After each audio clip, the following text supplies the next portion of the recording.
अमेरिकेतल्या सिएटलमध्ये जन्मलेल्या बॉनीने क्रिएटिव्ह रायटिंगचं शिक्षण घेतलं होतं. कॉपीरायटर म्हणून वेगवेगळ्या देशांमध्ये काम देखील केलं होतं. पण मनातली कथा त्यांना सतत आवाज देत होती. त्यांना लेखिका व्हायचं होतं. आयुष्यातलं पहिलं पुस्तक त्यांनी लिहिलं देखील. पण जेव्हा ते पुस्तक घेऊन त्या प्रकाशकांकडे गेल्या तेव्हा 98 प्रकाशकांनी त्यांना नकार दिला. कारण पुस्तक खूप मोठं होतं. पण त्यांनी हार मानली नाही. अखेर 2022 मध्ये हे पुस्तक प्रकाशित झालं आणि ज्या पुस्तकाला 98 लोकांनी नकार दिला होता ते पुस्तक जगभर वाचलं जाऊ लागलं.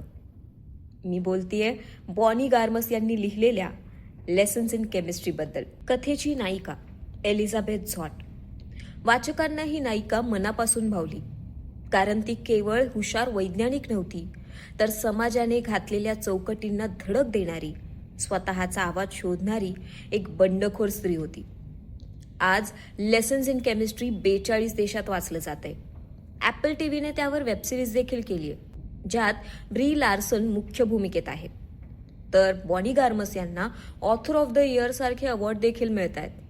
लेखनाच्या त्यांच्या या प्रवासातून आपल्याला एक धडा मिळतो. आयुष्यात अडथळे कितीही आले तरी स्वतःच्या स्वप्नांवर आणि आवाजावर विश्वास ठेवा. आणि म्हणूनच द बुकबीर नवरात्रीची ही 8वी माळ या जिद्दी आणि प्रेरणादायी लेखिकेला म्हणजेच बॉनी गार्मस यांना